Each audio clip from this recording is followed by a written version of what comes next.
FS1. A couple hours from now, Daniel Jeremiah, former NFL scout, and I will draft half of the first round in real time live. We will have a draft of the first 16 picks in the NFL draft. I cannot wait to do that. You know, Joy, this is my life. This is all I do. And now that I live in a hotel for 2 weeks, which, by the way, I left my phone there today. I literally have no phone, you know. I'm just a mess right now. My mother does that. Like, just leaves her phone places.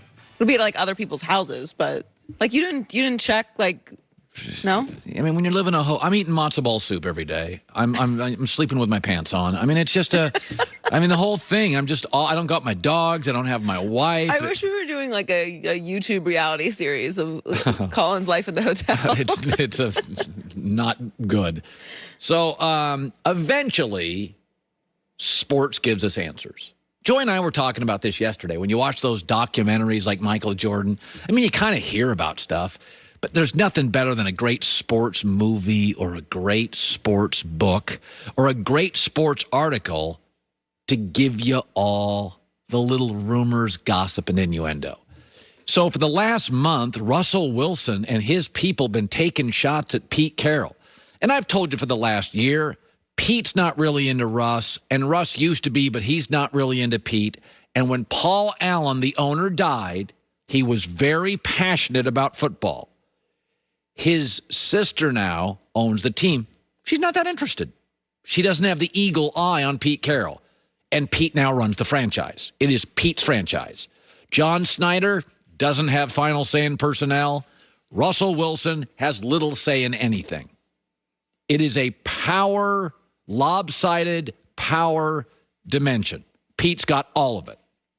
And this morning in The Athletic, they write the article, multiple sources.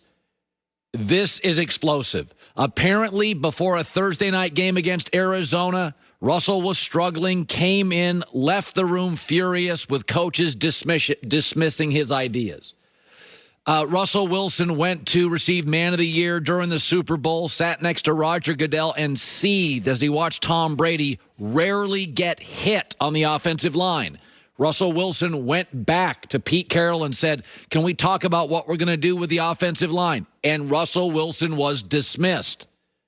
Tom Brady has never been dismissed in Tampa. Mahomes is never dismissed in Kansas City. This article lays it out. Pete has no interest in Russell Wilson's ideas, thoughts, schemes, or coaching ideas. He's not interested.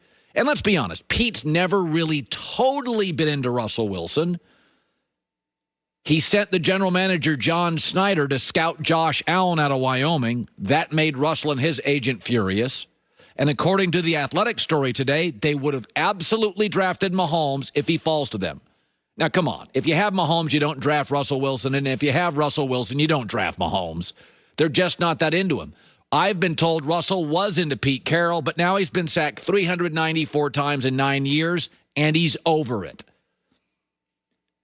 Look at the last 5 stars in any sport that have left a coach that's successful. Brady Belichick, who won? Kawhi Popovich, who won? Aaron Rodgers, McCarthy, who's looked better? KD and Steve Kerr. Sorry, but the Warriors are no longer a championship team. KD wins. And Chris Paul and Doc. The star always lands on his feet and flourishes. I've seen this with my business. The Bill Simmons will end up flourishing somewhere. It's the networks that have the hole. There's always going to be a taker for a great player. Pete Carroll is sub 500 in the NFL without Russell Wilson. And this is where Pete has a hole.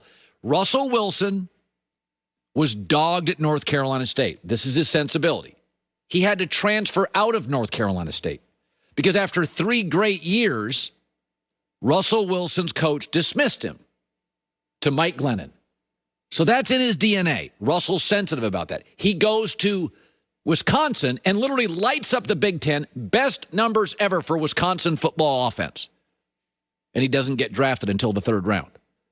So Russell Wilson has a right to be a little defensive. He is also the greatest player in NFL history who's never received a single MVP vote. Not a vote. So Russell Wilson's reality is my college coach, even though I was a star, I had to transfer. I go to Wisconsin, I set school records, I get drafted in the 3rd round. I take a losing coach and make him a Hall of Famer, Pete Carroll. I don't get a single MVP vote. I'm sorry, but I'm going to defend Russell Wilson if he's a little defensive, getting sacked 394 times in 9 years. He's a little defensive. He's a little gun-shy when he's dismissed by coaches. And the last 5-star players who have been dismissed from their team, or the coach has parted, or there's been a divorce, the players won every single time. So now, is Russell Wilson replaceable? Well, Oprah Winfrey was irreplaceable on daytime TV. Howard Stern was irreplaceable FM radio. Michael Jordan, the Bulls have never been the same, was irreplaceable for the NBA and the Bulls. LeBron, 3 for 3, has been irreplaceable in the NBA, and I would say Tom Brady in New England appears to be irreplaceable. Is Russell Wilson irreplaceable? I don't know. But boy, he's good. Boy, he's good. Wisconsin football's never looked like that since he left. Not offensively. NC State football hasn't looked like that since he left. And Pete Carroll's got a losing record pre-Russell Wilson. Fired twice in a losing record in Seattle. So I don't think Pete's ever truly been into him. I think Russell was. He no longer is. The Athletic has the piece. It lays it all out. And as we predicted,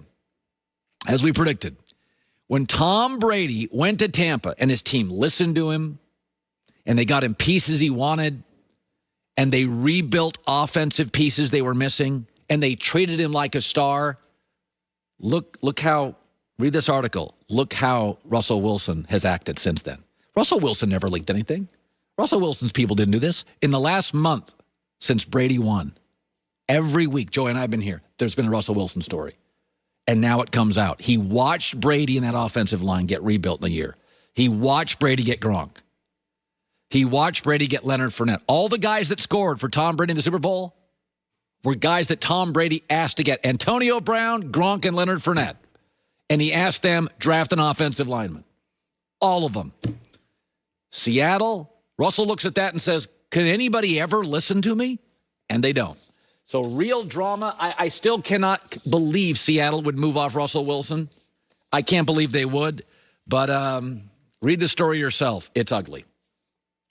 Okay. I believe this story, and I agree with this story. John Lynch, GM of the 49ers, came out yesterday and said, Jimmy Garoppolo is our starting quarterback this year. I like him, and we're not moving off him. I believe that story. This story from Diana Rossini. The Houston Texans will not trade Deshaun Watson. They are refusing. They believe they can salvage their relationship. Okay, so I'm going to say I believe both. So, and I do believe Houston wants to salvage it. And I do believe Garoppolo wins 75% of the time in San Francisco, and there's nobody available for San Francisco with a 12th pick. So let's look at the quarterbacks that are now off the market. Matthew Stafford to Ram, Carson Wentz to the Colts, Deshaun's not going to be traded, Dak, according to a story yesterday, is going to be franchised. He's not in the market, and Jimmy Garoppolo's off it. Okay, so what is now on the market? Oh, this is interesting. Jameis Winston, Sam Darnold, Cam Newton, Marcus Mariota, and 5 rookies. It's not exactly a robust group after Trevor Lawrence, and he's gone with the first pick. So my question is, the worst-case scenario has now arrived for the New England Patriots. That's what's available. And by the way, this morning I counted 9 teams that need a quarterback. Jags, Jets, Eagles, Panthers, Broncos, Patriots, Washington, Bears, Saints. Meaning I just showed you the 9 available, and there's 9 that need them. Meaning there's going to be bidding wars on some. We know David Tepper of Carolina is a very wealthy man and very aggressive. He will overpay for a quarterback. We know Philadelphia will probably overdraft or overpay. That's what they do. We know the Saints. Sean Payton's not going to be here messing around. He's going to overpay for somebody or overdraft. This is New England post Tom Brady. Lost. It's the worst case scenario. The quarterback market's barren. 8 other teams beside you want one, and you've got the 15th pick. My guess is New England absolutely has to trade up in this draft. I don't know what they're going to trade. I really don't. They don't have any players anybody wants.